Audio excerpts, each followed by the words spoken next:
Welcome back to Resurrection Radio, the show about life.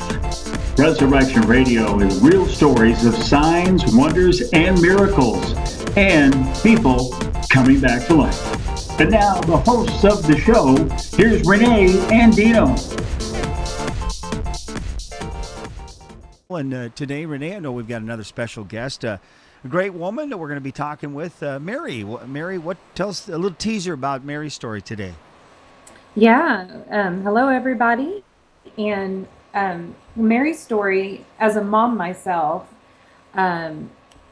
is just, it's about a dead baby. And this is something every mom fears going through. And so, praise God, Jesus was in the house. And so, yep, so that's all I'm going to say. Just Mary, a dead baby, and Jesus. Nice to have you with us on the program today, Mary. How are you've got a little bit of an accent. What is that accent? Well, folks tell me I sound Irish, but I really am not. I'm just a Pennsylvania Dutch girl. Born and raised over here. You know, I spent some time in Canada, but that's the only thing I can figure out. Okay. Well, I get, sometimes people tell me I've got an accent like I'm from the Dakotas, and I actually am. So there you go. So, that's good. Yeah, but nobody ever tells me I have an accent. So. Yes, you do, Renee. Renee, you sound like you're from someplace down in Texas or something. Renee, I'll let you go ahead and kind of introduce Mary today, and let's get started on today's Resurrection Radio. Yeah, hey everybody, this is Mary, and she is a friend of ours here at Resurrection Radio. And I'm going to let her jump in. And Mary, tell us what happened 17 years ago. Well, actually, it was a little bit more than that, probably about 19, I guess, by now. And I have 5 children, my husband and I, actually. And we had our babies at home, healthy, normal births at home. And someone had heard of that, and a friend and her husband were wanting to do that as well, and contacted us and asked could we come and attend them at their delivery of their first child. It was actually the mom's first, but the father had, I believe, been at different deliveries. He was a medic in the military. And a friend of mine and I were there when their baby was being born at their house. Very interesting. It was just, it's amazing that this comes up again, because I remember the details like yesterday. It was such an intense time, such a wonderful time, really. These folks had prayed to the Lord. They wanted to have their baby at home, and as far as I know, they did not, they did not believe that it was wrong to go to the doctor or the hospital, or that it would be a lack of faith to do that. They had just prayed and believed that the Lord would give them a healthy, normal delivery at home of their baby. And they had researched it and everything. And so they were prepared. And so my friend and I were there. It was a long labor, 14 hours. This was her first child. She was very much in shape. She had taken good care of her body and was educated on, what a pregnant mother should be doing.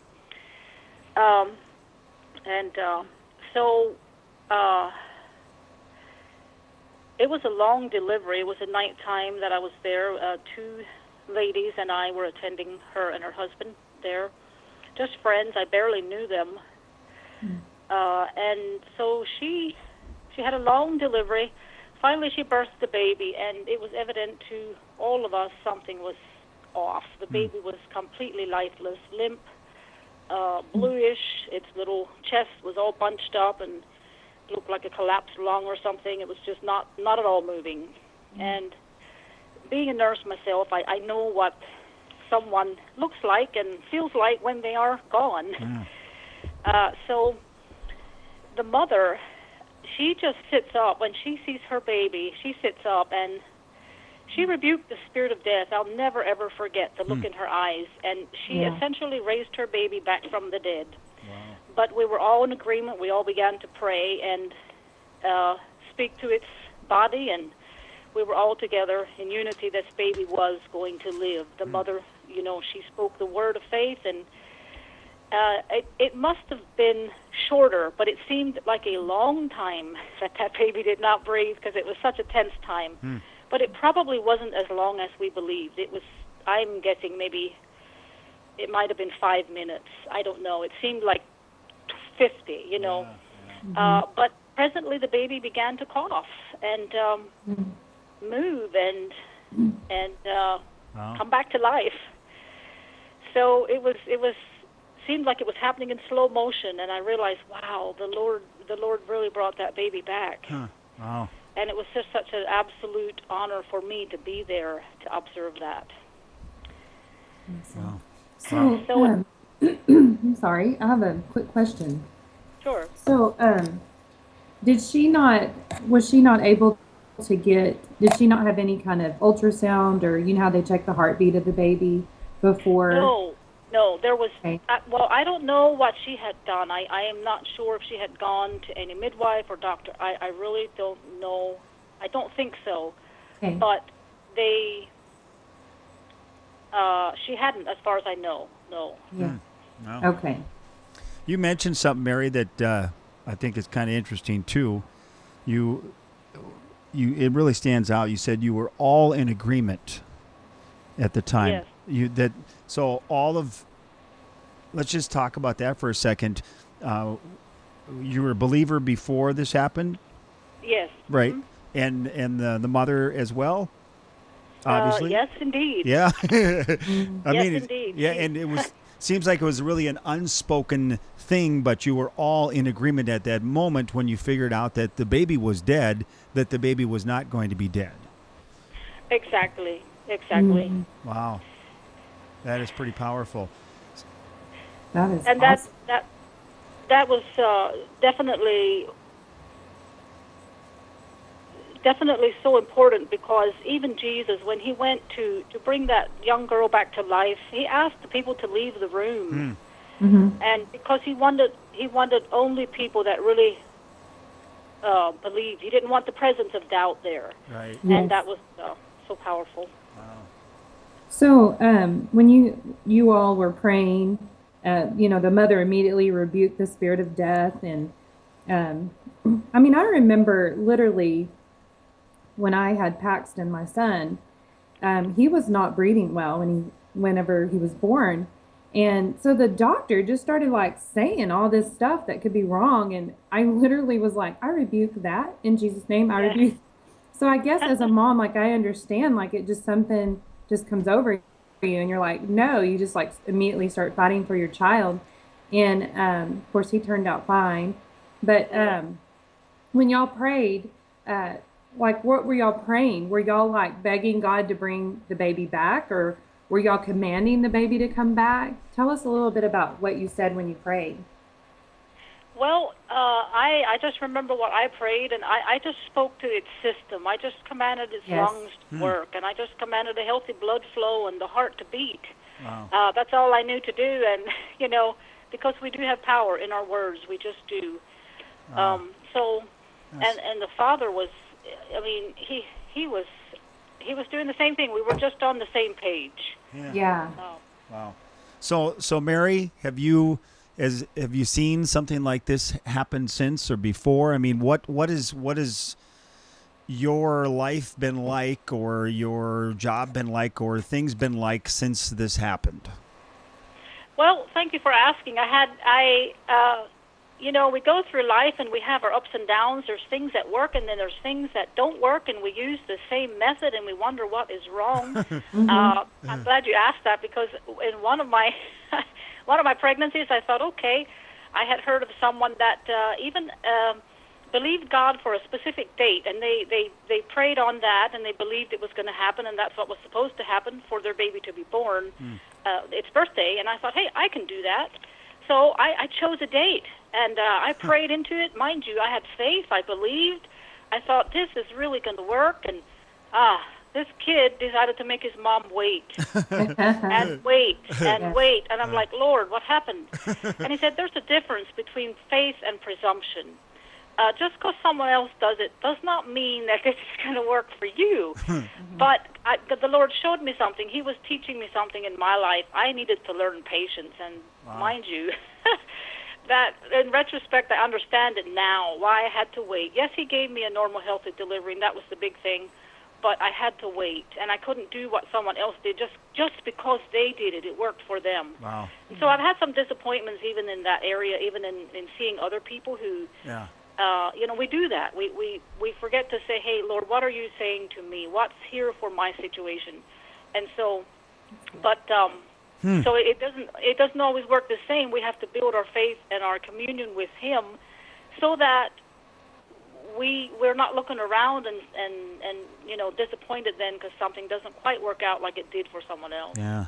That's really good. Wow. I can imagine. I just had another quick thought or question for you, Mary, that Sure. every time a baby is born, I think, because I can remember all of my kids, that moment, and going back to what you said, it can seem like even that first couple seconds can seem like, my God, this is a long time before this baby is breathing. And so I can imagine the amount of time that it must have felt like, and because you said it was like almost like 5 minutes, that's like an eternity. Just seconds for a mom and dad can be an eternity to wait for that first breath. Exactly. And there's people that have asked me, well, are you sure it was dead? Yeah. I mean, we really didn't have any documentation on that, or anybody with a stethoscope even, but a mother does not sit up and rebuke the spirit of death unless she sees death. Right. Yeah. Yeah. It's just that way. Yeah. We fight for our kids, and the child was definitely not there, and I think that was also part. The delivery was very long. I wondered whether that had maybe something to do with it, because a baby that is moving, it tends to help facilitate the delivery. Mm-hmm. Yes. But another thing you mentioned is just recently, and as we go through life, we have disappointments, we're up and down. So recently, a friend of mine asked me to pray for him, and I relayed to him various things the Lord did when I prayed, and I said, well, it was really a test for me because I'm half intimidated by the guy. His faith is so much stronger than mine, I think. So he's asking me to pray for his leg because his legs are not the same length. And so I'm like, okay, I'll pray. And I thought, I'm not going to sit here and watch and see, because maybe it'll happen later. Maybe you'll get it when you're going home. And no, he said, I want to see it here now. So I dig in and I pray, and the Lord moves, and his leg literally comes out. I see it moving. Now, I was literally sort of, I just didn't believe those stories. I thought they're pulling on it, on the leg to straighten it. But this time, I literally physically saw the movement, and he did too. And it was such a blessing that I was glad he didn't let me go. And so the Lord does. He does move. Our prayers are powerful. Yes, good. Well, this is just incredible story, and we really appreciate you sharing with us, Mary. I think it's just a great story to share with other people, because everyone has experienced the birth, the life, and I know a lot of people that are listening to the show have experienced life and death. So. Just a great story. We really thank you for being on Resurrection Radio with us today, and we just want to continue to, to bless you with your work that you do. I thank you. I do want to mention one more thing of utmost importance. Sure. To me, like some people are going to listen to this and they're going to think, okay, are they saying we should have our babies at home without medical attention? I am not saying that at all. I am saying our experience is I was simply sharing this experience, but the primary thing is to have our faith and hope in the Lord wherever we are. Yeah. Because if you go to the doctor and your faith and hope is primarily in the doctor, you're more than likely to get disappointed at some point. So if you go with your faith in the Lord that He's going to work through the doctor, then it can turn out well. You know what I mean? So that's so important.